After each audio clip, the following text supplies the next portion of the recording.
आह, धत्तेरे की। क्या सच में यहां नहीं है? मुझे तीसरे बॉस के बारे में कुछ भी नहीं मिल रहा। युवा हीरो, आपके आदेश के अनुसार मैंने दूसरे बच्चे को बचा लिया है। ओह, तुम उसके साथ बहुत अच्छे से पेश आए थे, है ना? तुमने उसे दुनिया की सारी दया दिखाई। सही, निश्चय ही। मानव तस्करी से बचाने के बाद। अरे, ये तो एलॉन है, मेरा छोटा भाई। काउंट पलाटेओ का दूसरा पुत्र, टोनियो पलाटेओ। कितना प्यारा है। एक अनपढ़ हारा हुआ लड़का किताबों में टटोल रहा है। तो सच है, आजकल पढ़ना सीख रहा है ना?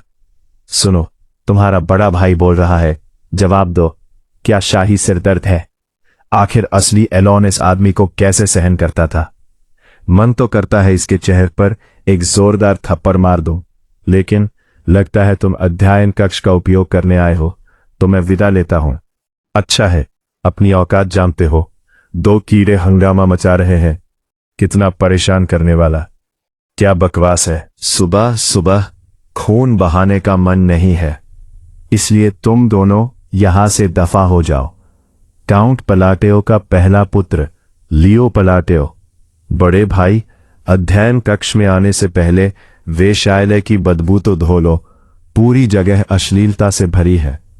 ये उस कीड़े से आ रहा है जो अपने कीमती पाउडरों की बदबू से भरा है। अभी निकल जाओ, वरना मैं तुम्हें।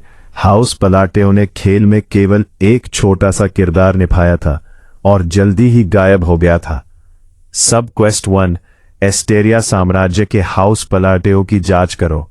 हाउस पलाटेओ एवेलॉन नामक अपराध सिंडिकेट चलाता है, जो नशीले पदार्थों के व्यापार और वेश्यावृत्ति में लिप्त है। लेकिन इस दुनिया में उनका प्रभाव कल्पना से कहीं अधिक विशाल निकला। इसमें कोई हैरानी नहीं, ये दोनों घटिया भाई जायदाद के वारिस बनने के लिए एक दूसरे की गर्दन पकड़ चुके हैं। एक है वाइस का राजा, अंडरवर्ल्ड का बैरन, और दूसरा है नशीले पदार्थों का सम्राट, जो अन्य आपराधिक संगठनों के साथ मिलकर एक विशाल ड्रग कार्टेल चलाता है। अगर मुझे सच में अपना सपना जीना है, तो मुझे किसी भी हालत में इनसे नहीं उलझना चाहिए। मैं एक कमजोर, नाकाबिल, नाजायज बच्चे की तरह खुशहाल जीवन जीने के लिए दृढ़ हूं। The pattern of villains, episode 2। दूसरे बच्चे के बारे में। वह भी काफी अजीब था। ये आदमी दूसरे क्षेत्रों में हो रहे मानव प्रयोगों और तस्करी के बारे में आखिर जानता कैसे है? और फिर वो इन डरावने रूप से शक्तिशाली बच्चों को बचाने निकल पड़ता है। किस उद्देश्य से? वह खुद मुश्किल से जिंदा दिखता है। उफ, मैं थक गया हूं। खैर, तुम वाकई अजीब हो, युवा हीरो। तुम मुश्किल से दूसरे बच्चे तक पहुंचे और उसे भी अनाथालय भेज दिया। अजीब तुम कहते हो, ज्यादा सही शब्द होगा प्रलयकारी। कार्लियन साम्राज्य राज्यों के संघ का केंद्र है, और जिसे मैंने उनकी मानव तस्करी से बचाया, वह है ड्यूस मैकेलियन, साइकेडेलिया का दूसरा बॉस। बचपन में जबरन मजदूरी में बेचा गया, हर जगह अत्याचार झेला। आगे चलकर वह आलस्य का पाप बनता है और अकल्पनीय भयावह तरीकों से सभी राज्यों को तबाह कर देता है। साइकेडेलिया खेलने वालों के अनुसार उसकी कहानी पूरे खेल में सबसे ज्यादा हिंसक और विचलित करने वाली थी। उसे भले ही आलस्य का पाप कहा जाए, लेकिन वह अथक परिश्रमी है और हर अपमान का बदला 100 गुना लौटाता है। इसलिए मैंने इवान को कई बार चेताया कि उसके साथ बेहद अच्छा व्यवहार करे। कंपकंपी खून खराबे की छवियां अब भी मेरे दिमाग में ताजा है।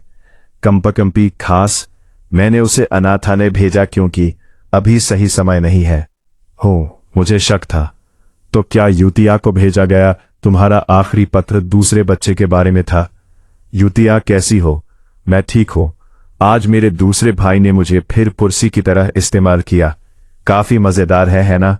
मैं चाहती हूं कि हम कभी कभी पत्र लिखें। अगर तुम चाहो तो जवाब लिखना। और उस बच्चे के बारे में? हाँ, लगभग वही। बस रोजमर्रा की छोटी बातें, ताकि नजदीकियां बढ़ें। और उससे कहना कि बच्चे का ख्याल अच्छे से रखे, क्योंकि वह थोड़ा अस्वस्थ है।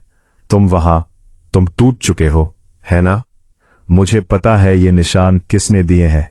ये शैडो गोट का काम है ना? तो बधाई हो, तुम्हें महान चंद्रमा ने चुना है।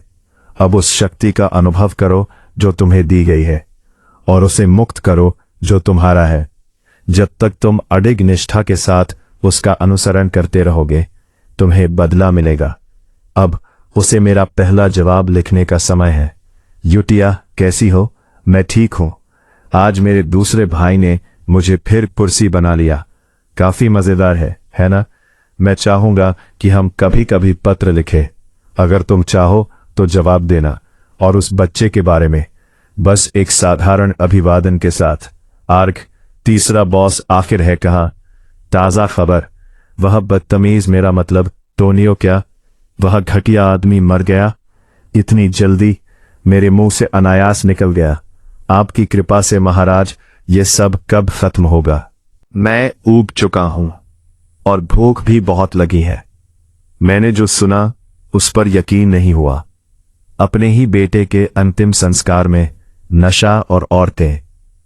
मुझे पता है ये एक डार्क फैंटेसी है, लेकिन ये कुछ ज्यादा ही विकृत था। फिर भी मैंने कभी नहीं सोचा था कि टोनियो इतनी जल्दी मर जाएगा, और वो भी दुर्घटना से। ये खेल से बिल्कुल अलग था। अगर मुझे सही याद है, खेल में मैंने सालों साल खून पसीना बहाया था, अनगिनत चालें चली थीं, तब जाकर आखिरकार मैंने उस सुअर को मार दिया। अब काउंट की उपाधि मेरी है। लियो रो पड़ा था, एक दयानी मूर्ख की तरह। वो रो रो कर बता रहा था कि टोनियो को मारने के लिए उसने कितनी यातनाएं सही थीं, और अब उसके चेहरे पर वो भयानक मुस्कान। हद है, यह आदमी खुद को रोक भी नहीं पा रहा। यह निश्चित रूप से उसी का काम था, या फिर उसके गुट का। मुझे तो बस 5 प्रधान पापों की चिंता करनी है। 1 साल बाद उत्तराधिकार का झगड़ा समाप्त हो चुका था, और लियो ने नशीले पदार्थों के व्यापार पर भी पूरा नियंत्रण पा लिया था। अजीब बात यह थी कि हवेली में एक तरह की शांति लौट आई थी। इसी दौरान मैं और यूटिया पत्र मित्र बन चुके थे। इस तरह उससे संबंध बनाना भविष्य में काम आएगा। मुझे पूरा विश्वास था। यूना टैग खेलने में काफी अच्छी हो गई थी। हिदान युद्ध खेलों में निपुण था, और ड्यूस वो अक्सर कठपुतली के नाटक किया करता था। सब ठीक ठाक बड़ा हो रहे थे, कम से कम ऊपरी तौर पर। इस महीने के संरक्षकों की सूची। मैंने कागज उठाया। क्या सूची फिर बढ़ गई? यह हैरान करने वाला था। एक छोटा सा अनाथालय और इतनी भारी फंडिंग, यह असामान्य था, लेकिन अच्छी खबर भी। वैसे एक संदेशवाहक बोला, जिस चीज की आप इतने समय से तलाश कर रहे थे। खुफिया गिल्ड को आखिरकार एक सुराग मिल गया है। सच में मेरे चेहरे पर पहली बार राहत आई। एक सुराग, जरूर तीसरे बॉस से जुड़ा कोई प्राचीन ग्रंथ होगा। आखिरकार मैं आ रहा हूं, तीसरे बॉस। उसी रात। क्या शानदार शाम है। एक कर्कश आवाज हंसी। मार्गोट, नशीले पदार्थों का वितरण क्षेत्र। सबसे बड़े पलाटेओ वाकई बहुत उदार है। हाँ, दूसरी आवाज बोली, उनकी बदौलत हमारा समूह सैकड़ों लोगों तक फैल गया है। भविष्य उज्जवल लग रहा है। न नहीं, मैं, मेरे हाथ ये अपने आप हिल रहे हैं। बचाओ, रुको, एक बार फिर बेहतरीन कठपुतली नाटक। संरक्षकों की सूची फिर बढ़ गई, लेकिन क्या इन सब का कोई अर्थ है? क्या तुम्हें उन पर दया आती है? किसी ने पूछा। नहीं, उत्तर आया, वे कीड़े हैं जो इंसानों को पीसकर नशा बनाते हैं। मैं बस ये सोच रहा हूं, मैंने कहा, कि इससे बदले में क्या मदद मिलती है। आवाज गंभीर हो गई, क्योंकि ये उसके गौरवशाली लौटने की नींव रखता है। हम उसे इतनी अपवित्र जगह पर कैसे बुला सकते हैं? मैं समझ गया, सब कुछ उसकी इच्छा के अनुसार हो। हम नीले चंद्रमा के अनुयायी उसकी तलवार बनेंगे।